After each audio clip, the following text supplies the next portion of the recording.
তো কখনো ইহুদি খ্রিস্টান নাসারা বেঈমানদের সংস্কৃতির আদলে হতে পারে না।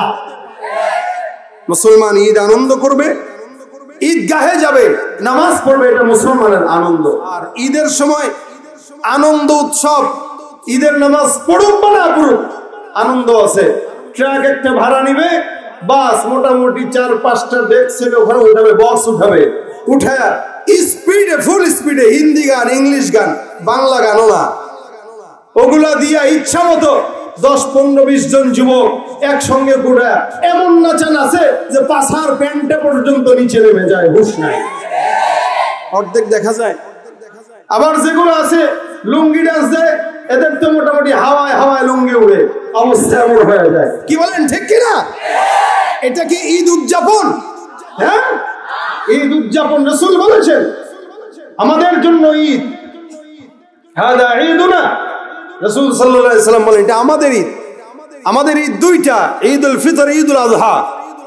মুসলমানদের ঈদ তো কখনো ইহুদি খ্রিস্টান নাসারা বেঈমানদের সংস্কৃতির আদলে হতে পারে না। মুসলমান ঈদ আনন্দ করবে, ঈদগাহে যাবে, নামাজ পড়বে, এটা মুসলমানের আনন্দ। ভাই ভাই ভ্রাতৃত্ব বজায় রেখে মোলাকাত করবে, হিংসা ভুলবে, ঈদের দিন গরিবদের দিকে নজর দিবে, এটা ঈদের আনন্দ। ঈদের সময় আমাদের দেশের যুবকেরা অপসংস্কৃতির এমন করাল গাছে আক্রান্ত হয়েছে, নিজের সংস্কৃতি ভুলে ইহুদি নাসারাদের সংস্কৃতি পালন করে নিজের ঈমানকেও ধ্বংস করছে, নিজের ইসলামকেও করছে, এলাকার অন্য 10 জন যুবককেও খারাপ পথে নিচ্ছে। ঈদ উদযাপন করতেছে, এটা ঈদ উদযাপন বলে। সারা মাস একটা রোজা রাখে নাই, সেই ঈদ উদযাপন করে। ঈদ তার জন্য না, ঈদ রোজাদারদের জন্য। কথা বলেন না কেন?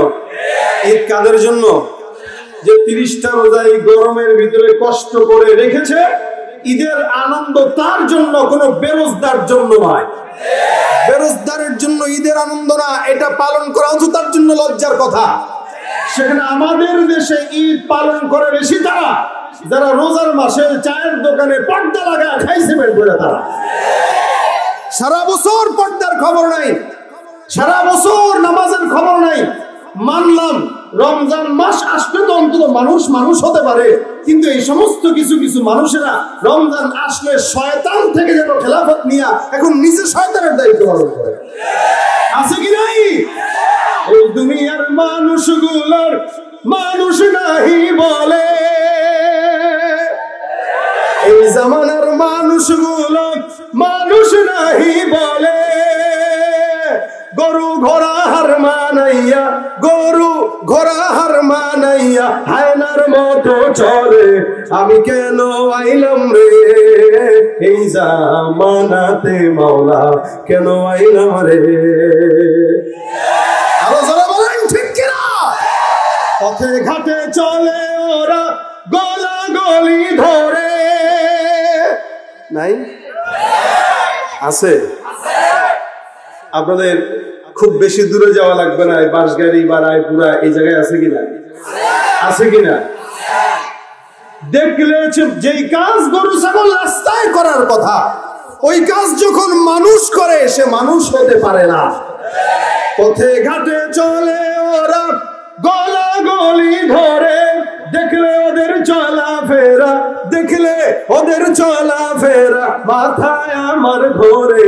আমি কেন আইলাম রে এই জামানাতে, মাওলা কেন আইলাম রে, মাওলা কেন আইলাম রে এই জামানাতে, মাওলা কেন আইলাম রে? মাঝে মাঝে আসলে আফসোস লাগে, যাহা এমন জামানা আমাদের দেখতে হচ্ছে, যেই জামানায় যুবকদের এই করুণ হাল, যেই জামানার মানুষদের এই করুণ হাল। যেখানে রমজান আসলে মানুষ পবিত্রতা রক্ষা করে, সেখানে আমাদের দেশে রমজানেও 2 নম্বরই করার মতো লোক দিন যত যাচ্ছে তত বাড়ছে।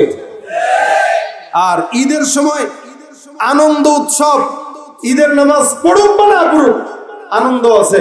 ট্রাক একটা ভাড়া নিবে, বাস মোটামুটি 4-5টা ডেস্ক ওখানে উঠাবে, বক্স উঠাবে, উঠায় স্পিডে ফুল স্পিডে হিন্দি গান, ইংলিশ গান, বাংলা গানও না, ওগুলা দিয়া ইচ্ছা মতো 10-15-20 জন যুবক একসঙ্গে ঘুরে এমন নাচান আছে যে পাছার প্যান্টে পর্যন্ত নিচে নেমে যায়, হুঁশ নাই, অর্ধেক দেখা যায়। আবার যেগুলো আছে লুঙ্গি ডান্স দেয়, এদের তো মোটামুটি হাওয়ায় হাওয়ায় লুঙ্গি উড়ে, অবস্থা এমন হয়ে যায়। কি বলেন, ঠিক কিনা? এটা কি ঈদ উদযাপন? হ্যাঁ, ঈদ উদযাপন। রাসূল বলেছেন আমাদের জন্য ঈদ, হাদা ঈদুনা। রাসূল সাল্লাল্লাহু আলাইহি ওয়াসাল্লাম বলেন এটা আমাদের ঈদ। আমাদের ঈদ দুইটা, ঈদুল ফিতর, ঈদুল আযহা। মুসলমানদের ঈদ তো কখনো ইহুদি খ্রিস্টান নাসারা বেঈমানদের সংস্কৃতির আদলে হতে পারে না। মুসলমান ঈদ আনন্দ করবে, ঈদগাহে যাবে, নামাজ পড়বে, এটা মুসলমানের আনন্দ। ভাই ভাই ভ্রাতৃত্ব বজায় রেখে মোলাকাত করবে, হিংসা ভুলবে, ঈদের দিন গরিবদের দিকে নজর দিবে, এটা ঈদের আনন্দ। ঈদের সময় আমাদের দেশের যুবকেরা অপসংস্কৃতির এমন করাল গ্রাসে আক্রান্ত হয়েছে, নিজের সংস্কৃতি ভুলে ইহুদি নাসারাদের সংস্কৃতি পালন করে নিজের ঈমানকেও ধ্বংস করছে, নিজের ইসলামকেও করছে, এলাকার অন্য 10 জন যুবককেও খারাপ পথে নিচ্ছে। আলহামদুলিল্লাহ বলেন যে এই এলাকার যুবক ভাইরা এরা চাইলেই তো এই জায়গায় ডিজে পার্টির কোনো গান দিতে পারতো। কথা বলেন না, পারতো কি পারতো না? পারতো। আল্লাহর রহমত যে এরা আলহামদুলিল্লাহ আজকে ওয়াজ মাহফিল করছে। আমি তো ভাবছিলাম এটা ছোটখাটো, কারণ আপনাদের এলাকার আমি আসতেছি আর আমাদের সাথে একজন বলতেছে আলহামদুলিল্লাহ আমাদের মধ্যজামান সাহেব কোন এলাকা থেকে উঠে সারা বাংলাদেশে মোটামুটি কাজ করতেছে, বাঁশগাড়ি এলাকায় আসবো, এটাও তো আমরা চিন্তা করি না এই নদী পার হয়ে, কিন্তু আসি তো শুধু বদরুজ্জামান সাহেবের কারণে। এই যে আজকে যারা আসছে দাওয়াত দিচ্ছেন উনি, আগামীকাল খালেদ সাহেবুল্লাহ সাহেব, আমি তো নাম দেখে অবাক হয়ে যাচ্ছি।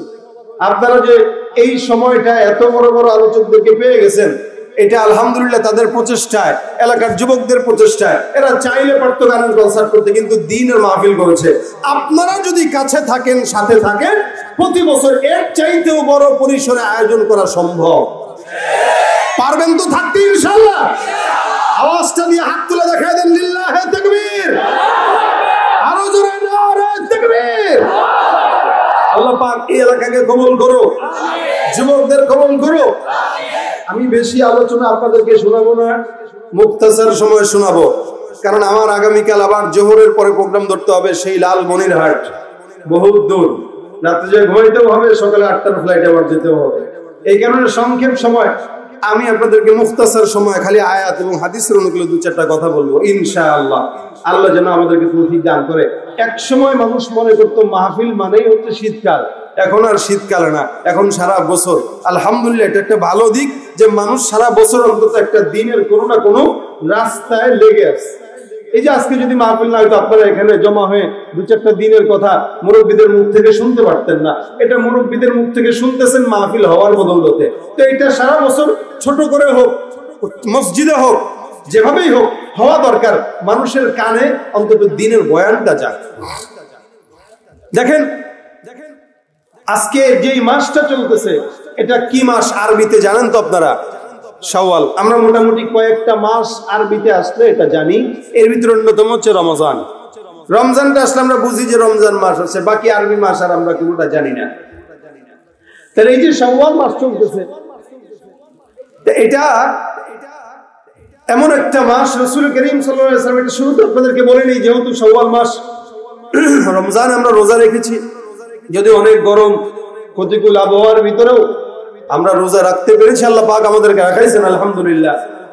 শাওয়ালটা যেহেতু চলে আসছে, এখন আবহাওয়াটা কিছুটা ঠান্ডাও হয়েছে আলহামদুলিল্লাহ, আবহাওয়াটাও কিছুটা ঠান্ডা, আল্লাহর রহমত। যেই গরম পড়ছিল এই গরমটা এখন কম বললে চলে কিছুটা। এই জন্য রাসূল সাল্লাল্লাহু আলাইহি ওয়াসাল্লাম বলেন রমজানের রোজা তো 30টা রাখবেই, এরপরে শাওয়াল আসলে একদম ঈদের দিন ছাড়া, ঈদুল ফিতরের পরের দিন থেকে নিয়ে শাওয়ালের শেষ দিন পর্যন্ত কোন ব্যক্তি যদি 6টা রোজা রাখে, মান সামা রমাদান সুম্মা আতবাহু সিত্তাম মিন শাওয়াল কানা কাসিয়ামিদ দাহর, আল্লাহ রাসূল সাল্লাল্লাহু আলাইহি ওয়াসাল্লাম বলেন এই 6টা রোজা যদি কেউ রাখে, সে যেন সারা বছর রোজা রাখলো। সুবহানাল্লাহ। তাহলে দেখেন অনেক মুফাসসিরিন ইকরাম এটাকে এভাবে ব্যাখ্যা করেছেন, রমজানে এক একটা রোজা আমরা 30 দিন রোজা রাখি, এই 30টা রোজা আল্লাহ পাক রব্বুল আলামিন কোরআনে বলেন মান জাআ বিল হাসানাতি ফালাহু আশরু আমসালিহা, কেউ যদি একটা নেকের কাজ করে আমি আল্লাহ পাক তাকে 10 গুণ বৃদ্ধি করে সওয়াব দান করব। তাহলে এখানে 30টা রোজা যদি 10 দিয়া গুণ করেন কত হয়? কি বলেন, কত হয়? 300 না? 300। এখানে 6টা রোজা, এই 6টাকেও যদি 10 দিয়া গুণ করেন মোটামুটি 2 মাস হয়ে যায়। তাহলে আল্লাহর নবী বলেন মোটামুটি কেউ যদি এই রমজানের রোজার সাথে এই বাকি 6টা রোজা খালি যোগ করে দেয়, যেন সে সারা জিন্দেগি অথবা সারা বছর রোজা রাখবে। সুবহানাল্লাহ। এখন এটা আপনার যদি মন চায় আপনি একা একাও একটা একটা করেও রাখতে পারেন, মন যদি চায় আপনি একসাথেও রাখতে পারেন। অর্থাৎ গোটা শাওয়ালের ভিতরে আপনি যখন মন চায় যেভাবে মন চায় 6টা রোজা রাখেন। হয়তো কষ্ট হইতে পারে, এটা নফল, এটা জরুরি কিছু না, কিন্তু সওয়াব রাসূল বলেই দিয়েছেন রাখলেও তো সারা বছর রোজা রাখা হয়ে গেল। তা আমরা যদি কষ্ট না হয়, আবহাওয়া যদি অনুকূলে থাকে, মোটামুটি বৃষ্টি হয়, ঠান্ডা ঠান্ডা পড়ে। আজকেও বলতেছিলাম আসার সময় যে রমজান আসলেই দুপুরবেলার পরেই ক্ষুধা লাগে, আর এখন রমজান নাই, কেমন জানি খাওয়ার নসিব উঠে গেছে, খাইতে মন চায় না। অথচ রমজানে সারাদিন খালি মন চায় কি খাবো কি খাবো, আরে পানি যদি খাইতাম। এই রমজানে শয়তান এমন অসহসা দেয়, খালি সারাদিন খাইতে মন চায়। আর রমজানের পরে দেখবেন এমন দিনও গেছে যেদিন সারাদিনও ভাত খাওয়া হয় না, তখন কিন্তু শয়তান খোঁচা দেয় না। শয়তান চায় কিভাবে আমরা নেকের কাজ থেকে বাঁচতে পারি, নেকের কাজ যেন না করি। তা আমরা চেষ্টা করবো আল্লাহ পাক যেন আমাকে আগে তৌফিক দান করে, তারপরে আপনাদেরকে যেন দেয়। আমিও চেষ্টা করেছি, নিয়ত করেছি আল্লাহ যেন সহজ করে। আপনারাও নিয়ত করেন, যদি নিয়ত করলেন রাখতে নাও পারলেন, নিয়তের বরকতেও তো আল্লাহ পাক সওয়াব দান করবে ইনশাআল্লাহ। ইনশাআল্লাহ আমরা এই শাওয়ালের 6টা রোজা রাখারও চেষ্টা করব, আল্লাহ পাক তৌফিক দান করবে, বলেন আমিন। ভরসা আল্লাহর উপরে, বাস আমরা আল্লাহর উপরে ভরসা করে নিয়ত করবো ইনশাআল্লাহ। এজন্য আমি ভরসার আয়াত আপনাদেরকে শুনাইলাম, তাওয়াক্কাল আলাল আজিজির রহিম। আল্লাহ পাক বলেন এই তোমরা রহমান যিনি অতি দয়ালু সম্মানিত রবের উপরেই ভরসা করো। কারণ অন্য আয়াতে আল্লাহ বলেন ইন্নাল্লাহা ইউহিব্বুল মুতাওয়াক্কিলিন, নিশ্চয় আল্লাহ পাক রব্বুল আলামিন ভরসা যারা আল্লাহর উপরে করে এদেরকে মহব্বত করে। যারা আল্লাহর উপরে ভরসা করে, ভরসা আল্লাহর উপরে মানে আপনি রাজনীতি করতে গেলেও আল্লাহর উপরে ভরসা করবেন, আপনি বাজার ঘাট করতে গেলেও আল্লাহর উপরে ভরসা করবেন, আপনি নামাজ পড়তে গেলেও আল্লাহর উপরে ভরসা করবেন, চাকরি পেতে গেলেও আল্লাহর উপরে ভরসা করবেন।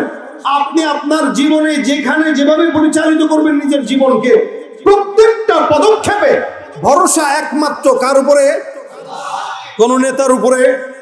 বলেন বলেন, কোন নেতার উপরে? আমাদের ভরসা এখন নেতাদের উপরে হয়ে গেছে, আমাদের ভরসা এখন লিডারের উপরে হয়ে গেছে, আমাদের ভরসা এখন বাপ মায়ের উপরে হয়ে গেছে, আমাদের ভরসা এখন অন্য মানুষের উপরে হয়ে গেছে। যার কারণে আমরা এখন চাকরির উপরে ভরসা করে পড়ে থাকি। এই কারণে আল্লাহ কয় চাকরি তোর সব, চাকরি নাই তো খাওয়ানো নাই, চাকরি আছে তো খাওয়ানো আছে। আর আল্লাহ বলেন কেউ যদি আমার উপরে ভরসা করে, চাকরি না থাকলেও আমি আল্লাহ তাকে খাওয়াইতে পারি। কি বলেন, পারে কি পারে না? তবে এখানে কথা আছে, আমাদের দেশের কিছু মানুষ আছে, এখন আপনারা যদি চিন্তা করেন হুজুর ভরসা তো আল্লাহর উপরে করলামই, এখন ভরসা কইরা হুজুর ঘরের ভিতরে বসে বসে জিকির করতেছি আল্লাহ আল্লাহ আল্লাহ, কই বললা সমস্যা নেই, চাকরি টাকরি দরকার কি, আল্লাহর উপর ভরসা আছে, আল্লাহ তো বলছেন ইন্নাল্লাহা ইউহিব্বুল মুতাওয়াক্কিলিন। এখন কঠিন ভাবে ভরসা করে এই বাস গাড়ি থেকে হুন্ডা একটা নিয়ে 150 স্পিডে একদম ফেরিঘাটের বরাবর সোজা লাফ দিয়ে বলবেন আল্লাহ তোমার উপরে তাওয়াক্কাল করলাম, বাস কপালে যা আছে দিলাম লাভ। এটা ভরসা? কথা কয় না, এটা ভরসা? 5তলা বিল্ডিং এর ছাদের উপরে উঠে বললেন আল্লাহ তোমার উপর ভরসা করলাম দিলাম লাভ। জরিনা তুই আমার আর ভালোবাসছিস না, যা কি আর কোন এই জীবনের রেখে লাভ কি? ভরসা করে দিলেন জরিনার নামে লাভ। এই ভরসা আল্লাহর উপরে এটাকে বলে না। আল্লাহর উপরে ভরসা মানে এই যে হাদিসে রাসূল সাল্লাল্লাহু আলাইহি ওয়াসাল্লামের কাছে এক ব্যক্তি আসছে, এসে ডাক দিয়ে বাইরে থেকে বলতেছেন হুজুর আকিলুহা ওয়া তাওয়াক্কালু আউতলিকুহা ওয়া তাওয়াক্কালু, আমার উট আছে একটা বাইরে, আমি কি উটটা কি বেঁধে আসবো নাকি আল্লাহর উপরে না বেঁধেই ভরসা করব? রাসূল করিম সাল্লাল্লাহু আলাইহি ওয়াসাল্লাম বলেন উট যেটা আছে এটাকে ভালো করে কষে আগে বেঁধে আসো, তারপরে ওয়া তাওয়াক্কাল আল্লাহর উপরে ভরসা করো। আগে বাঁধো, তারপরে ভরসা করো। কারণ আল্লাহ পাক রব্বুল আলামিনের ভরসা বান্দার চেষ্টার উপরে হয়। আল্লাহ কয় আমার উপরে বান্দার ধারণা যেমন, আমি বান্দার উপরে কর্মফল ঘটাই তেমন। আপনি দোকানের শাটার খুলে দিয়ে করলেন আল্লাহ তোমার উপর ভরসা করলাম, এটা ভরসা না, এটা ফাইজলামি। এই জন্য দোকানের শাটার বন্ধ করেন, তালা লাগান দামিটা, এরপরে ভরসা করে চলে যান। হাজারো দোকান ডাকাতি হলেও আপনার দোকানটা ঠিক থাকবে ইনশাআল্লাহ, কারণ আপনি ভরসা করছেন কার উপরে? তার আগে কি করছেন? সেফটি, নিজের সেফটি নিজে করছেন। আস-সা'য়ু মিন্নি ওয়াল ইতমামু মিনাল্লাহ, আমি চেষ্টা করব আমার তরফ থেকে, ওইটাকে পরিপূর্ণ করবেন কে? তাহলে ভরসা করার আগে তো ঈমানটাকে ওভাবে রাখতে হবে, চেষ্টাও থাকতে হবে। আর ভরসা নাই, কিছু নাই, বাদাইম্মার মতো সারাদিন বসে বসে নদীর কিনারে যায়, বসে বসে দেখে কে যায়, কার ভাবি যায়, কার মেয়ে যায়। কিরে তুই এখানে কি করো, চাকরি বাকরি নাই? আল্লাহ খাওয়ায়, ভরসা আল্লাহর উপর আছে, এনে বসে বসে দেখি কি দুনিয়ার তামাশা। এটা আল্লাহর উপর ভরসা। এই জন্য আল্লাহ পাক বলেন ওয়াতাওয়াক্কাল আলাল আজিজ রাহিম ওয়া মান ইয়াতাওয়াক্কাল আলাল্লাহি ফাহুয়া হাসবু। আল্লাহর উপর ভরসা করলো তো আল্লাহই তার জন্য যথেষ্ট, আর কিচ্ছু দরকার নেই, আল্লাহ পাক একাই যথেষ্ট। রাসূল সাল্লাল্লাহু আলাইহি ওয়াসাল্লাম হাদিসে বলেন অসংখ্য গাছের মধ্যে পাখি দেখা যায়, যে সমস্ত পাখিগুলো সকালবেলা ফজরের নামাজের সময় বের হয়ে যায় নিজের রিজিক অন্বেষণের জন্য, একটা পাখিও পর্যন্ত জানে না যে পাখিটা কি খাবে। এমন এমন জায়গায় পাখিগুলো যায়, যেই জায়গাগুলো থেকে পাখিগুলো নিজেদের খাবারগুলো গ্রহণ করে আবার সন্ধ্যা যখন ঘনায়, মাগরিবের আযানের সময় পাখিগুলো যার যার ঘরে নিজে যায়, খালি হাতে যায় না। একটা একটা পাখি তার সন্তানদের জন্য খাবারগুলো আবার নিজের ঠোঁটে করে নিয়ে তারপরে যায়। এই পাখিগুলো নিজেও খাবার পেট ভরে খায়, আবার সন্তানদের জন্য বাসার মধ্যে খাবার নিয়ে যায়। পাখির তো কোনো চাকরিও নাই, পাখি তো কোনো কাজও করতে জানে না, কিন্তু এক একটা পাখি আল্লাহ পাক রব্বুল আলামিনের উপরে ভরসা করে সকালবেলা বের হয়। এক একটা পশু পাখি সকালবেলা ঘর থেকে বের হবে। দুনিয়ার জমিনে এত এত মাখলুকাত, জমিনের মধ্যে মানুষ এমন মাখলুকাত আছে যেটা মানুষ কল্পনাও করতে পারবে না। অনেক মানুষটা বলে 18,000 মাখলুকাত, কিন্তু এটা অযথা কথাবার্তা, কারণ জমিনের মধ্যে কত মাখলুকাত আছে এটা আল্লাহ ছাড়া কেউ জানে না। একটা গাছের পাতা যদি কেউ চিন্তা করে গুনবেন এটা সম্ভব, কারণ একটা করে ডাল একটা মানুষের কাছে পেরে দিবেন। এক একজন মানুষ যদি এক একটা ডাল করে নিয়ে গোনা শুরু করে দেখ, পাতা গোনা সম্ভব। কিন্তু আল্লাহ পাক রব্বুল আলামিন বলেন বান্দা, জমিনের মধ্যে তোমার নজর যায়, আসমানের মধ্যে নজর যায়, সমুদ্রের তলদেশে তোমার যদি নজর যায়, আমি আল্লাহ তোমাকে বললাম হে ইমানদার, আমি আল্লাহ কোরআনের মধ্যে স্পষ্ট বললাম জমিনের মধ্যে যত নিয়ামত তুমি দেখো, আসমানের মধ্যে যত নিয়ামত দেখো, সমুদ্রের তলদেশে যত নিয়ামত দেখো, আমি আল্লাহ তোমাকে বললাম ওয়া ইন তাউদ্দু নি'মাতাল্লাহি লা তুহসুহা, এত এত নিয়ামত আমি আল্লাহ তোমাকে দান করলাম। একটা একটা নিয়ামত যদি কোনো বান্দা কিয়ামত পর্যন্ত গণনা করা শুরু করে দেয়, আমি আল্লাহ জবান খুলে বললাম ঈমানদার, এই নিয়ামতগুলো দুনিয়ার সমস্ত কোটি কোটি বান্দারাও গণনা করে কিয়ামত পর্যন্ত শেষ করতে পারবে না।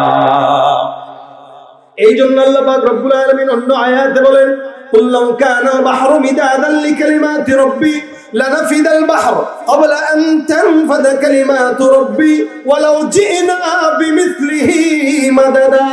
দুনিয়ার সমস্ত নদী সমুদ্রের পানিগুলো যদি কালি হয়, আর যতগুলো গাছপালা আছে সবগুলোকে যদি গরম বানাও, আমার আল্লাহ পাক রব্বুল আলামিন বলে ঈমানদার, এই সমস্ত কলমগুলো শেষ হয়ে যাবে, কালিগুলো শেষ হয়ে যাবে, সমুদ্রের পানিগুলো শেষ হয়ে যাবে, ওই গাছপালা তরুলতাগুলো শেষ হয়ে যাবে। আল্লাহর কসম, আমার আল্লাহ পাকের নিয়ামত বর্ণনা করা, তার নিয়ামত গণনা করা, এই সমস্ত কথা কোনোদিন লিখে কোনো দুনিয়ার বান্দা শেষ করতে পারবে না। সুবহানাল্লাহ। এত এত মাখলুকাত জমিনের মধ্যে আছে, বলেন তো এগুলোরে খাওয়ায় কে? একটা হাতি পালতে পারবেন নি আপনি? খাওয়াইতে গেলে পারবেন? হাতি পালা বহুত কঠিন, সেখানে হাতি মানুষ পালে কিভাবে? সুনামগঞ্জ শ্রীমঙ্গলে এক মাহফিলে গেছি, তো ওখানে যে নিয়ে গেছে ওই লোক তার 3-4টা হাতি আছে, আমার চলেন দেখাবো আপনার হাতি, চলেন। মা এসে নিয়ে গেল জঙ্গলে, চা বাগান টাগানে নিয়ে গেল, হাতি দেখাইলাম। হাতি খাওয়ান কি? বলে খাওয়াই না, হাতি নাকি খাওয়ানো সম্ভব। তো কি খাওয়ান? এই যে জঙ্গলে ছেড়ে দেই। জঙ্গল থেকে কি খায়? ওর মতো ওই খেয়ে নেয়। হাতি 4-5টা আছে, এগুলো খাওয়াইতে গেলে তো বাপ দাদা 14 গোষ্ঠীর ভিটা জমে পড়ে, বিক্রি করে পরে খাওয়াইতে হবে। এমন তাই তো এই যে হাতিগুলো যে দেখি, এক একটা হাতি বিশাল বড় বড় গাছগুলো কেটে দিচ্ছে, এই হাতিগুলো এই গাছগুলো নিয়ে রোডের ভিতরে নিয়ে আসতেছে। আমি বললাম, হাতিরে যে বলদের মতো খাটাইতেছেন, টাকা তো আর হাতিরে দেন না, খাওয়ানো না। হাতি তো ফ্রি সার্ভিস দিতেছে, কিন্তু টাকা তো আপনারা নেন, ব্যবসা করেন আপনারা, আর খাটান হলো হাতিরে দিয়া। হাতি যদি খালি বলে রে গোলামের ভূত, আমি যদি খালি কানটা দিয়ে একটা বাড়ি মারি, থাকবে না একটা মানুষ। কিন্তু হাতি নিজের চেহারা নিজে দেখে না। ও যদি জানতো সে এত বড়, আমাদের মতো মানুষের তাহলে কিছু করা লাগে নাকি? কিছু করা লাগে? কিন্তু হাতিটাকে আল্লাহ পাক বান্দার গোলাম বানায় দিছে, যার কারণে হাতিও বান্দার গোলামি করে। এই হাতিটাকে আল্লাহ পাক খাওয়ায়। সে তো চোখে দেখা যায়, কিন্তু সমুদ্রের তলদেশে এমন এমন প্রাণী আছে যে সমস্ত প্রাণীর খাবার জিন্দেগিতে কোন মানুষ যদি দিতে চায়, সারা দুনিয়ার মানুষের খাবার একত্রিত করলেও তাদের এক বেলা খাবার হয় না। এমন এমন প্রাণী আল্লাহ পাক দিয়েছেন। আল্লাহ পাকের প্রত্যেকটা প্রাণী কোনদিন জানে না এই প্রাণীটা কখন কি খাবে, কিন্তু প্রত্যেকটা প্রাণীকে আল্লাহ পাক খাওয়াচ্ছেন কি খাওয়াচ্ছেন না? খাওয়াচ্ছেন। কিন্তু আমরা জাতি মানুষ হওয়ার পরেও একটা কুকুরের টেনশন নাই খাওয়ার নিয়ে, কুকুর পেরেশানি মুক্ত ভাবে খাচ্ছে, আর আমরা মানুষ খাওয়ার নিয়ে মারামারি লাগি, খাওয়ার নিয়ে যত ঝগড়া, খাওয়ার নিয়ে একজন আরেকজনকে খুন, আর খাওয়া নিয়ে একজন আরেকজনের সঙ্গে মতবিরোধ। ঠিক কিনা ধরে কর? যত মারামারি, যত ঝগড়া বিবাদ, সব খাওয়া নিয়ে। অথচ এই খাওয়া আল্লাহ পাক হাজার হাজার লক্ষ লক্ষ প্রাণীকে বিনামূল্যে ফ্রি ফ্রি খাওয়াইতেছে। এরা তো কোনোদিন খাওয়ার নিয়ে ঝগড়া করে নাই, করে মানুষ। এর মুখের খাবার এই ব্যবসা এখানে দিল, আরেকজন কেন দিল? আমি এখানে 5 বছর ব্যবসা করি, তুই নতুন দোকান দিছস, দাঁড়া তোর খবর আছে। হয় কি হয় না? কি বলেন? আপনাদের এলাকায় নাই মনে হয়? আরে ব্যবসা যত দোকান বাড়বে, রিজিকও তত বাড়বে, বেচা কিনাও তত বাড়বে। এখন আপনি সে দোকান দিল, তার তোর মুখের খাবার আমি ছিনায় নেব, কেউ কারোটা ছিনায় নিতে পারে না, কারণ রিজিকের মালিক আল্লাহ। আর রিজকু মাকসুম, আমা মিন দাব্বাতিন ফিল আরদি ইল্লা আলাল্লাহি রিজকুহা। আল্লাহর হাবিব বলেন, দুনিয়া যখন সৃষ্টি হয় নাই তার আগে আল্লাহ পাক রব্বুল আলামিন বান্দার রিজিক নির্দিষ্ট করে দিয়েছেন। আজকে সমাজের ভিতরে মানুষেরা সন্তানের জন্ম নিয়ন্ত্রণের কথা বলে শুধুমাত্র রিজিকের ভয়ে। ঠিক কিনা বলেন তো? বেশি নিস না। কয়টা? 2টি সন্তানের বেশি নয়, 1টি হলেই ভালো হয়। কদিন পরে বলবে একটাও দরকার নেই, বুড়া বুড়ি তোরা 2টাই থাক, কিছু দরকার নেই। কেন এই ভয়? খাওয়াবে কি, পালবে কি, কোথায় চাকরি পাবে, কোথায় কি করবে? অথচ আল্লাহ বলেন রিজিক এটা তোর জন্মের আগে নির্দিষ্ট করেছি, সুতরাং কোনো ভয় নাই। সমুদ্রের প্রাণী যদি খেতে পারে, বান্দা পারবে কি পারবে না? এই কুকুর যদি খায়, এক একটা কুকুরের বাচ্চা 7-8টা হয়। কুকুর কোনোদিন পেরেশানি করে নাই, খাওয়াবে কিভাবে, পড়াবে কিভাবে, কুকুরের টেনশন নাই। কিন্তু মানুষ যখন একটা সন্তানের উপরে 2টা সন্তান জন্মগ্রহণ করায়, মানুষের পেরেশানি। খাওয়াবে কি, পড়াবে কি? আল্লাহ বলেন যতক্ষণ আমার উপরে ভরসা থাকবে না, ততক্ষণ বান্দা আমি আল্লাহ তোরে রিজিক দিব না। যখন ভরসা করবি এমন জায়গা থেকে রিজিক দেব, ফাহুয়া হাসবু, আল্লাহ তার জন্য যথেষ্ট। অমাইয়া তাওয়াক্কাল আলাল্লাহি ফাহুয়া হাসবু, এমন এমন জায়গা থেকে রিজিক দান করবে বান্দা কোনোদিন নিজেও কল্পনা করতে পারবে না। হাদিস শরীফে পয়গম্বর মুহাম্মদুর রাসূলুল্লাহ সাল্লাল্লাহু আলাইহি ওয়াসাল্লাম বর্ণনা করে, বহু আগের জামানার ঘটনা। সাহাবা বাইনদেরকে পয়গম্বর শোনায় দেন, সাহাবা একরামের দল তোমরা শুনো, আমি তোমাদেরকে একটা ঘটনা বর্ণনা করে শুনাই। অতীতে একজন লোক মুসাফির মানুষ, বিশাল একটা দূরের এলাকায় মুসাফির হালতে গিয়েছে। ওখানে যাওয়ার পর নিজের পকেটের টাকাগুলো সব শেষ হয়ে গেছে। খুব বুঝবেন, একজন মুসাফির মানুষ, মনে করেন নরসিংদী রায়পুরা বাসগাড়ি থেকে কক্সবাজারে গেছেন আপনি, ওখানে যাওয়ার পর যে কোনো ভাবে মলম পাটির খপ্পরে অথবা নিজের অভাব অনটনে পড়ে টাকা পয়সা সব শেষ। এখন একজন মানুষের সঙ্গে দেখা হওয়ার পর যদি বলেন, হুজুর আপনার সঙ্গে তোমার দেখা হয়েছে, একটা কথা আছে, বলে কি, বাসগাড়ি থেকে আমি মুসাফির কক্সবাজারে ঘুরতে আসছিলাম, কিন্তু পকেট মার টাকা সব নিয়ে গেছে, দয়া করে 20,000 টাকা ধার দেন, আমি বাসগাড়ি যায় আপনার বিকাশ নাম্বারে সুন্দর করে টাকাটা পাঠিয়ে দেবো। বলেন তো, এই কথা যদি কেউ বলে, এমন কোন মানুষ কি আছে যে তারে টাকাটা দিবে? কি বলেন? কি বলে আপনাদের বুদ্ধি দিবে? 20,000 টাকা, 20 টাকাই তো দেয় না, 100 টাকাই তো দেয় না। যদি ডাকে, হুজুর শুনেন না কথা আছে, এমনি দৌড়, এ ভাই শুনেন না কথা আছে, এমনি দৌড়, কারণ জানে এটা দান্দাবাজ। ঠিক সেম ঘটনা নবী বলতেছেন, এই বেচারা বহু দূরে গেল, যাওয়ার পরে মুসাফির হালতে এই লোকের কাছে টাকা চাইলো। চাওয়ার পরে বেচারা ডাক দিয়া বলতেছে, টাকা তো আপনাকে দিব, কিন্তু শর্ত হইল এই টাকাটা যে আপনি নিবেন, সাক্ষীকে, আমি তো আপনাকে চিনি না। যে লোকটা টাকা চাইলো সেই লোকটা নির্দ্বিধায় ডাক দিয়া বলে, সাক্ষী আমার আল্লাহ। সাক্ষীটাকে টাকা যে চাইতেছে সে বলতেছে সাক্ষী আল্লাহ। 2 নাম্বার করে টাকা দা, সাক্ষী আল্লাহ। জামিনদার কে? এবার ওই লোকটা ডাক দেয়া বলে, আমার জামিনদার আল্লাহ, সাক্ষী আল্লাহ। তার মানে আপনার আল্লাহকে সাক্ষী রেখে আপনার থেকে 20,000 টাকা নিলাম। ওই লোকটা ওই লোকের কাছে 1,000 দিরহাম চেয়েছে, 1,000 দিরহাম। 1,000 দিরহাম দেওয়ার সময় ডাক দেয়া বলে, সাক্ষী আল্লাহ। আবার ডাক দেয়া বলতেছে, আবার আপনার জামিনদারকে যদি আপনি না দেন, দিবে কে? মুসাফির ডাক দেয়া বলে, জামিনদার আমার আল্লাহ। আমি যদি টাকা দিতে না পারি, আসমানের মালিক আল্লাহ দিবে। এই কথাটা যিনি বলছেন, আল্লাহর উপরে তার ঈমানের ভরসা আছে না নাই? জোরে বলে। যদি কোনো বান্দা বিপদে আল্লাহকে স্মরণ করে, ভরসা রাখে, আমার আল্লাহ ওই বান্দার জন্য যথেষ্ট হয় কি হয় না? তুমি মিটাও সকল চাওয়া, দুদিন আগে পরে তোমার কাছে সকল পাওয়া, সবই তোমার তরে। তোমার পথে চললে সবাই, তোমার পথে চললে সবাই আসবে যে সুদিন। তোমার দয়ায় পূর্ণ আমার সারা নিশিদিন। আল্লাহ তুমি দয়ার সাগর, আল্লাহ তুমি দয়ার সাগর, রহমানুর রহিম। তোমার দয়ায় পূর্ণ আমার সারা নিশিদিন। দয়া করনেওয়ালা কে ভাই? শুধুমাত্র ভরসাটা থাকা চাই। 1 নম্বরে সে বলতেছে, এখানে আমার সাক্ষী আল্লাহ। আমরা যদি বলতাম কেউ, ভাই আল্লাহ সাক্ষী, তুমি আমার 20,000 টাকা দাও, সুবহানাল্লাহ। তো বেটা দানদামি করে, মানে সেটাই এমনি করে, এত ইখলাসের সাথে করে। হ্যাঁ, আল্লাহর সাক্ষী রেখে তুই দানদামি করতেছস, আল্লাহ কি এনে এসে তোর সাক্ষী দিব?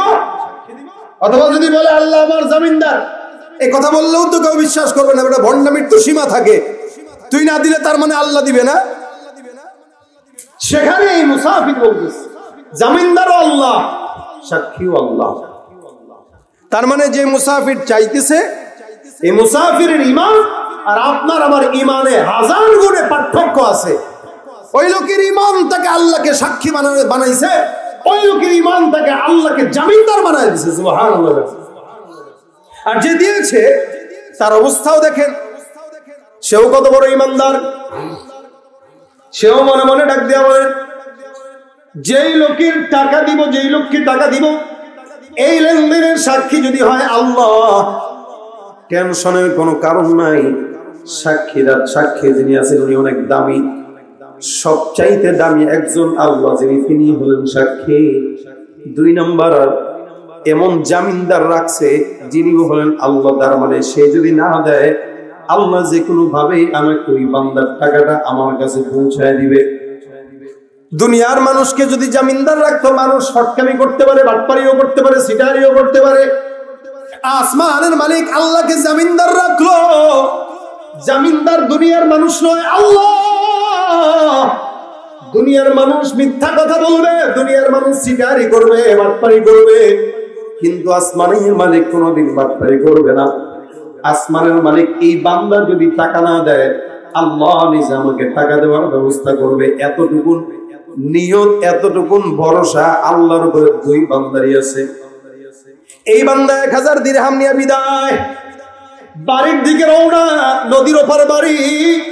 একে ডাক দেয়া বলে, আমি পরের বার যেই সময়টা আমার এলাকা থেকে নৌকা আসবে, ওই সময়টা আমি সুন্দর করে তোমার সম্পদ তোমার কাছে আমি নিজের হাতে ফেরত দিয়ে যাব।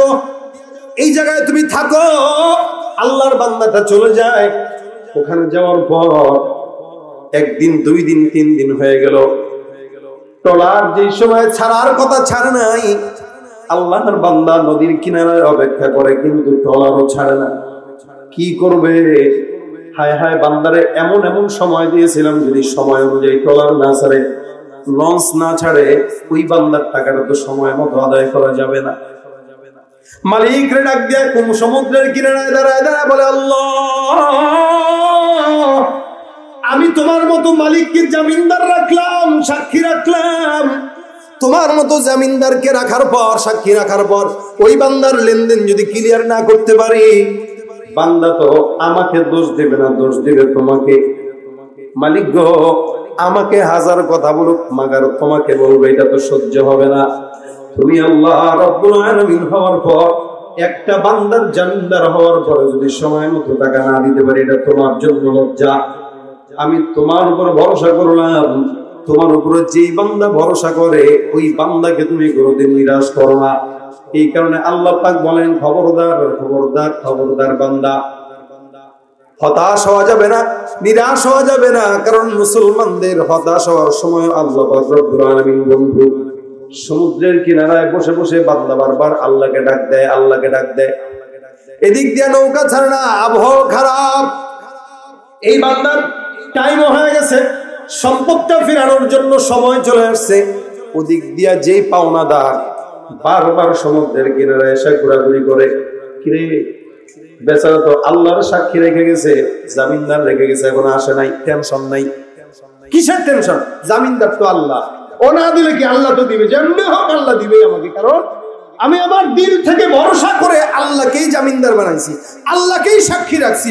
এই টাকা কিয়ামত পর্যন্ত ইনশাআল্লাহ মিস যাবে না, এতটুকু বিশ্বাস এরও আছে, ওরও আছে। আর কি লাগে? আমাদের জমিনের ভিতরে দুনিয়ার মানুষের আমাদের বিশ্বাস কি জানেন? আমরা বিপদে পড়লে আগে চেয়ারম্যান মেম্বারের কাছে যায়, মেম্বার সাহেব ঝামেলা করছি একটু দেখেন। মেম্বারকে, বাবা এটা পারতাম না আমি, চেয়ারম্যানের কাছে যান। এবার চেয়ারম্যানের কাছে যায়, চেয়ারম্যান সাহেব পারে নাই, এবার যায় আর একটু উপরে, যাইতে যাইতে একদম এমপি মন্ত্রী পর্যন্ত চলে যায়, দেখে কাজ হয় না, সব ঘোরা শেষ। দেখেন কাজ যখন হয় না, তখন যায় নামাজটা বিছায় সিরা ডুবি মাথায় দেখে, আল্লাহ গো তুই ছাড়া তো আর কেউ নেই। সব রাস্তা বন্ধ হইলে পরে আল্লাহর কাছে যায়। আল্লাহ কয়, শুরুতেই যদি আমার কাছে আসতি, এত 14 ঘাটের দরজায় যাওয়া লাগতো না, শুরুতে আমি আল্লাহ আসান করে দিতাম। শুরুতে আল্লাহর কাছে যায় নাই তো, যার কারণে সমস্ত জায়গায় নিয়ে অপমানিত করছে, লাঠি খাওয়াইছে, কাজও হয় নাই। বাস জন্য সাহাবা একরাম বলেন, আমরা রাসূল করিম সাল্লাল্লাহু আলাইহি ওয়াসাল্লামের জামানায় আমাদের যদি স্যান্ডেলের ফিতাও ছিঁড়তো, তবুও আমরা আল্লাহর কাছে চাইতাম যে আল্লাহ ফিতাটা ছিঁড়ে গেছে, তুমি ব্যবস্থা করে দাও। এটা ভরসা, এটা তাওয়াক্কুল। রাসূল সাল্লাল্লাহু আলাইহি ওয়াসাল্লাম তাওয়াক্কুলের সবক শিখাইছেন, বান্দারা ভরসা কর আল্লাহর উপরে, টেনশন নাই। দুনিয়ার মানুষ কি দিবে? বাদশা হারুন রশিদের জামানায় বাহলুল নামে এক পাগলা ছিল। এই পাগলা বাদশা হারুন রশিদকে একদিন দেখছে, দেখার পর ডাকতে বলে, ইয়া হারুন, ইয়া হারুন। বলে কি? এদিকে আসেন, এদিকে আসেন, কথা আছে আপনার সাথে। কি রে পাগলা, কি বলবি? আপনি আসলে একটা ব্যাককল। তুই আমারে ব্যাককল বলস, বাদশারে বলস। তুই পাগল হয়, তুই আমারে পাগল বলস। আপনি তো পাগল, আপনি নিশ্চিত পাগল। কেমনে? আপনি এই যে চলতেছেন, এই যে চলাফেরাটা করতেছেন, আপনার কত সৈন্য সামন্ত আপনার সাথে আছে, কই যেতেছেন? কই সামনে। কই এরা কি আপনার কবরে যাবে? পাগল, কবরে কি আর সৈন্য সামন্ত নিয়ে যাওয়া যায়? তাহলে এই সৈন্য সামন্তের যে ঘুরে ঘুরে ভাব ধরতেছেন, দুনিয়ার বাদশাহী বালাখানা, এটাকে কেমনে ডেভেলপ করবেন ওই চিন্তা দৌড়াইতেছেন। একবারও কি কবরের জায়গা যেটা ওই ঘরটা যে সুন্দর করতে হবে চিন্তা করছেন? আমি তো এটা করতেছি। আমি আমার কবর নিয়ে চিন্তায় আছি, আর আপনি আপনার দুনিয়া নিয়ে চিন্তায় আছেন। তো পাগল তো আমি বাহালুল না, পাগল আপনি বাদশা হারুন। পাগলের কথা বাস্তব না অবাস্তব? বাদশা হারুন চিন্তায় পড়ে গেল, বাহালুল পাগল হইলেও কথা বলে ঠিক। এবার জিজ্ঞাসা করতেছে, বাহালুল তোর কি কিছু লাগবে? নিবে? এই পাগলকে কিছু দে, কিছু চাও? চাইলে বলো, আমার কাছে আমি বাদশা দিব। বাহালুল বলতেছে, হ্যাঁ চাই। দিতে পারবেন? পারবো, আমি বাদশা। পারবো না এটা কোনো হয়? তাহলে দেন। তাহলে কি দেবো? আমার হায়াতটাকে দীর্ঘ করে দেন। কারে বলতেছে? বাদশা হারুনের বলতেছে, আমি পাগল, আমার বাঁচতে মন চায়, আমার হায়াতকে দীর্ঘ করে দেন। বাদশা বলে, এটা তো সম্ভব না। এটা যদি সম্ভব না হয় তাহলে এক কাজ করেন, আজরাইল যেন আমার কাছে না আসে, ওই ব্যবস্থা করে দেন। এটাও তো সম্ভব না। কেন? আজরাইল আপনার কথা শুনবে না? এটা কি হয়? তাহলে এক কাজ করেন, আমি যে জান্নাতি হব এটার একটা গ্যারান্টি দিয়ে দেন। এটাও তো সম্ভব না। তাহলে তো আপনি নিজেই ফকির নিয়ে আপনার কাছে আর কি চাবো? সুবহানাল্লাহ। আপনি নিজেই তো গোলাম, আপনি আমাকে এটা দিতে পারতেছেন না, তার মানে আপনারও এগুলো আরেকজনের কাছে চাওয়া আছে। বলে হ্যাঁ, আপনি নিজেই তো গোলাম। গোলাম কোনোদিন গোলামের কাছে কিছু চায় না, গোলাম তার মালিকের কাছে চায়। সুবহানাল্লাহ। কার কাছে চাও? মালিকের কাছে চায় গোলাম। আর আমরা কিছু থেকে কিছু হইলে চেয়ারম্যানের কাছে চাই, মেম্বারের কাছে চাই, অমুকের কাছে চাই, নেতার কাছে চাই, অথবা বাবার কাছে চাই। আগে যদি আল্লাহর কাছে চাইতাম, আল্লাহ ফেরত দিত না। আগে অন্যদের কাছে চাওয়ার কারণে আল্লাহ পাক আমার উপর থেকে তার দায়িত্ব উঠায় নিয়ে যায়। এদিক দিয়ে বান্দা দুইজন একসঙ্গে, দেখেন, পাওনাদার এবং যে দিবে, উভয় কিন্তু আল্লাহর উপরে ভরসা করে আছে। আপনাদের কি মনে হয় আল্লাহ পাক কি তাদেরকে নিরাশ করবে? এই লোকটা টাকা দেওয়ার জন্য পেরেশান, এই লোকটা নেওয়ার জন্য তেমন পেরেশান না, কারণ দিবেন আল্লাহ, কারণ জমিনদার আল্লাহ, সাক্ষীও আল্লাহ। এদিক দিয়ে যে বান্দা দিবে মুসাফির, 1000 দিরহাম সুন্দর করে একটা প্যাকেটের মধ্যে ভরে, দেখেন বুদ্ধিটা কি, সুন্দর করে একটা কাঠের টুকরা নেয়, কাঠটাকে মাঝখান দিয়ে সুন্দর করে ফাড়লো, এটাকে ফাড়ার পর 1000 দিরহাম কাঠের মাঝখান দিয়ে ভরে, বইয়ের একটা চিরকুটের মধ্যে লিখে দেয়, এই কাগজটা, এই সম্পদটার মালিক যে, তার কাছে পৌঁছায় দাও। সুবহানাল্লাহ। চিরকুটের মধ্যে লিখলো, কাগজের মালিক যে, তার কাছে পৌঁছায় দাও। লেখা একটা গাছের ভিতরে সুন্দর করে ফেড়ে এটা নদীতে ভাসায় দিয়ে বলতেছে, যা, এটা চলে যা। আল্লাহর নামে সমুদ্রে ভাসায় দিল। আল্লাহকে ডাক দিয়া বলতেছে, আল্লাহ তুমি তো সবকিছু পারো, এই কাঠের টুকরা যে পাওনাদার, তার কাছে তুমি পৌঁছায় দিও, তোমার রহমতে, তোমার বরকতে, তোমার দয়ায়। কারণ আমি তো চেষ্টা করছি, পারি নাই, বাকি সর্বশেষ চেষ্টা এটা করলাম। আমি জানি এই সম্পদ তার কাছে পৌঁছা সম্ভব না, কারণ নদীর স্রোত অনেক দূর নিয়ে যাবে, এরপরও চেষ্টা তো করলাম, বাকি তোমার ইচ্ছা। বাস আল্লাহর উপরে ভরসা করে ছেড়ে দিয়েছে। মুসা নবীকে যেমন তার মা ছেড়ে দিছিল, ভরসা করে ছেড়ে দিয়েছে। বাঁচাইছেন কে? আল্লাহ বাঁচাইছে, ছেড়ে দিছে। এদিক দিয়া পাওনাদার যে বান্দা আছে, নদীর কিনারায় ঘুরে হাঁটতে হাঁটতে একদিন লাকড়ি তালাশ করতে করতে সমুদ্রের কিনারায় সুন্দর করে লাকড়ি তালাশ করে বাসায় নিয়ে যাবে। বড় একটা গাছের যখন ডাল পাইলো, এই ডালটাকে রশি দিয়ে বেঁধে সুন্দর করে বাসায় নিয়ে গেছে। খুশি, মহা খুশি। কেন? লাকড়ি হবে, এটাকে শুকাবে, শুকায় রান্নাবাড়ি করতে পারবে। গাছ বাসায় যাওয়ার পরে এবার কুড়াল দিয়ে কাটতেছে, ফাটতেছে, মাঝখান দিয়ে ফেরত তাকায় দেখে 1000 দিরহাম। সুবহানাল্লাহ। বুঝেন নাই মনে হয়? কে পাইলো এটা? যে পাওনাদার, সে পাইলো। কই পাইলো? সমুদ্রের কিনারায়। আরে এই টাকাটা, এই কার্ডটা তো ওই বান্দাটা দিছিল, কিন্তু এটাকে এই পর্যন্ত নিয়ে আসছেন কে? কেন নিয়ে আসছেন? ভরসা থাকার কারণে। কেন? বাস বেচারা বাসায় নিয়ে চিঠির ভিতরে লেখা দেখে দেখে, কিরে এই টাকাটা যে পাওনাদার তার কাছে পৌঁছায় দাও। খুলে দেখে 1000 দিরহাম। বেচারা জবানটা খুলে কয় আলহামদুলিল্লাহ, আল্লাহ তোমার উপরে ভরসা করে ঠকি নাই। তুমি মালিককে জামিনদার রাখছি, সাক্ষী রাখছি, তুমি নিজের কুদরতের হাতে সমুদ্রে ভাসায়া আমার পাওনা টাকা তুমি আমার কাছে পৌঁছায় দিয়েছো। আল্লাহু আকবার। এটা হচ্ছে ভরসা। কিন্তু কথা হলো, ওই যে বান্দাটা টাকা নিচ্ছে, ওই বান্দার তো একটা পেরেশানি আছে যে আমার টাকাটা ঠিক মতো পৌঁছলো কিনা। মোবাইলের তো আর জামানা না যে মোবাইলে ফোন দিবে, কিনে পাইছিস কিনা টাকা, বিকাশ করলাম, নগদ করলাম, এই খবর তো নাই। বেচারা আবার বহুদিন পর যখন নৌকা ছাড়লো, ওই নৌকা দিয়ে আবার আসলো, 1000 দিরহাম নিয়ে এসে ডাক দিয়া বলতেছেন, ভাই রে, আল্লাহর ওয়াস্তে আমারে মাফ কর, আমি খুব চেষ্টা করছি ভাই তোমার টাকাটা দেওয়ার, পারি নাই। পান নাই মানে টাকা তো পেয়ে গেছি। কি কর, টাকা পেয়ে গেছি ভাই, মাফ করে দেন, এই যে নেন টাকা। ভাই টাকা তো পাইছি। বল কই পাইছেন টাকা? কে দিছে আপনাকে? আপনি একটা কাঠের ভিতরে ভাষায় টাকা আমার কাছে দিছেন না? বেচারা সাথে সাথে সিজদায় পড়ে আল্লাহু আকবার। এটাই কি ভরসার ফল? আমি তো কোনোদিন কল্পনাও করি নাই তোমার নামে ভরসা করে পাঠায় দিছি নদীতে। নদী তো ভাষায় নিয়ে যাওয়ার কথা, কোথায়? কিন্তু তুমি মালিক এটাকে কন্ট্রোল করে পাওনাদারের হাতে পৌঁছায় দিছো। রাসূল বলেন, সাহাবারা, ভরসা যদি করা লাগে আল্লাহর উপরে ভরসা এদের মতই করা লাগে। সুবহানাল্লাহ। এই জন্য আল্লাহ বলেন, ওমান ইয়াত্তাকিল্লাহা ইয়াজআল লাহু মাখরাজা। কোন বান্দা যখন তাকওয়া অর্জন করে, ভরসা করে আল্লাহর উপরে, আল্লাহ পাক রব্বুল আলামিন ওই বান্দার সমস্ত দরজাগুলো, রহমতের দরজাগুলো আল্লাহ পাক বান্দার জন্য খুলে দেন। সুবহানাল্লাহ। এই কারণে ভাইরা আমার, যে যেখানে আছেন, বছরের শুরু, সারা বছর কেমনে চলবেন এখন এই চিন্তা অনেকের।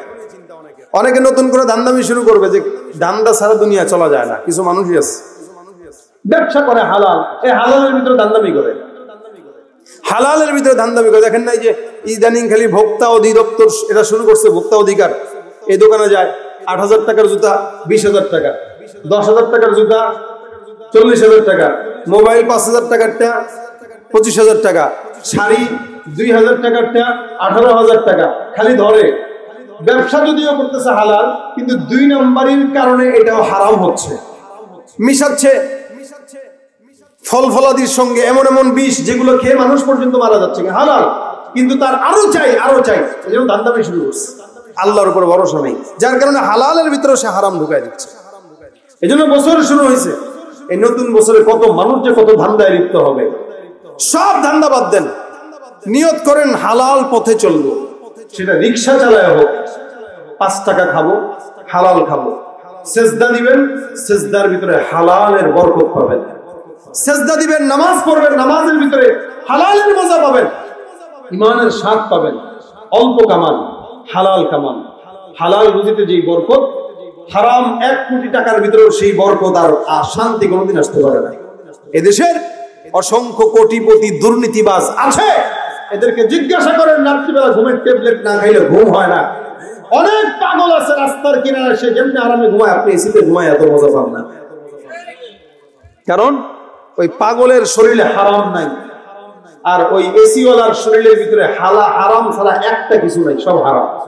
জনগণের টাকা, ব্যবসার 2 নম্বরের টাকা, অথবা ছিনতাইয়ের টাকা, অথবা 2 নম্বরের দুর্নীতির টাকা, যার কারণে কোটি টাকার মালিক হওয়ার পরেও শান্তি পায় না। আর গরিব 5 টাকার মালিক হওয়ার পরে বউরে জড়ায় ধরে যেভাবে ঘুমায় আরাম পায়, সন্তানরে বুকি নিয়ে যে আরামে ঘুমায়, এই ঘুম কোটিপতি জিন্দেগিতে ওষুধ ছাড়া চোখে দেখে। কারণ হারামের ভিতরে মজা নাই। আল্লাহর উপরে ভরসা করে অল্প ইনকাম করেন, ইনশাআল্লাহ এটার ভিতরে বরকত। অল্প খান, অল্প খান। ব্যবসা করতেছেন, রাসূল বলেন, আত-তাজিরু সাদুকুল আমিন মান নাবিয়্যিন ওয়াস-সিদ্দীকিন ওয়াস-শুহাদা ওয়াস-সালিহিন। ব্যবসায়ীরা এরা তো সততার সঙ্গে যারা করবে, আল্লাহ পাক 4 প্রকার মানুষের সঙ্গে এদেরকে জান্নাত দান করবেন। সুবহানাল্লাহ। নবী, সিদ্দিক, শুহাদা, সালেহ, এই 4 প্রকারের সঙ্গে আল্লাহ পাক জান্নাত দিবেন। এখন আপনার ব্যবসাটা আপনি হালাল ভাবে করবেন না কিভাবে করবেন আপনার হিসাব। হালাল ভাবে ব্যবসা করেন, হারাম ভাবে করবেন তো কয়দিন পর পর ওই বাজারে আগুন, ওই মার্কেটে আগুন, অমুক জায়গায় আগুন। কেন আগুন? এদের 2 নম্বরই গুনাহ, আর যাকাত না দেওয়ার কারণে আগুন লাগে। এই রমজানটা গেছে, অসংখ্য ব্যবসায়ীরা যাকাত দেয় না, দেখবেন পরবর্তী রমজানে এসে দোকানে আগুন লেগে গেছে। কেন লাগে এগুলো? অবিচারগুলোর কারণে, মানুষের উপর অবিচার করে যাকাত না দিয়ে, যার কারণে আল্লাহ পাক আগুন জ্বালায় দেয়, যার কারণে মার্কেট চুরি হয়, ডাকাতি হয়। এই জন্য আল্লাহ পাকের উপরে ভরসা করেন, 2 নম্বরই বাদ দিয়ে যে যার জায়গায় আছে। যারা চাকরি করি, বসের উপরে ভরসা না, আল্লাহর উপর ভরসা। বস দাড়ি কামাইতে বলছে, করলাম না তোর চাকরি, আল্লাহ আছে না, যে আল্লাহ থাকতে তুই কে আবার রিক্সা চালায় খাবো, তুমি ইসলামের পথ থেকে এক চুল নড়বো না, এটা হবে আমার আপনার আদত। এভাবে আল্লাহ পাকের উপর ভরসা করে যদি হামেশা চলতে পারেন, আশা করা যায় ইনশাআল্লাহ আপনার আমার রিজিকের কোনো অভাব পড়বে না ইনশাআল্লাহ। একটা কুকুরকে যদি মালিক খাওয়ায়, আপনাকে আমাকেও খাওয়াতে পারবে। এই জন্য আমরা চেষ্টা করব হার হালতে নিজের চেষ্টার পাশাপাশি আল্লাহর উপরে ভরসা রাখা। আমি আগে চেষ্টা করব, হ্যাঁ, আমার চাকরি করার জন্য আমি দৌড়াবো, যেখানে যেখানে যাওয়া লাগে যাব, আমার কষ্টের জন্য আমি যা করা লাগে করব। আমি করব 1 হাত, আল্লাহ দিবে 10 হাত। কোন বান্দা যদি আল্লাহর দিকে হেঁটে হেঁটে যায় তো আল্লাহ বলেন আমি তার দিকে দৌড়ে দৌড়ে যাই। এই জন্য আমরা আমাদের চেষ্টা করব, বাকিটা আল্লাহ পাকের উপরে ভরসা। এখানে যারা আছেন আর হামেশা প্রত্যেকটা ক্ষেত্রে, চাকরি বলেন, ইবাদত বলেন, ব্যবসা বাণিজ্য বলেন, হালাল কামাই বলেন, আপনার স্থানে প্রত্যেকটা জায়গায় আপনি আপনার জায়গা থেকে আল্লাহ পাকের উপর ভরসা আগে রাখেন, যে আমি এই কাজটা করতেছি, বাস আল্লাহ পাক মাথায় তকদিরে যা রাখছে তা হবে ইনশাআল্লাহ, আল্লাহর উপর ভরসা করে দিচ্ছি। এতটুকু থাকলে বাকিটা কাজ সব আল্লাহ পাক সহজ করে দিবে। পারবো তো ইনশাআল্লাহ করতে, পারবো তো ইনশাআল্লাহ করতে, ভরসা করবেন।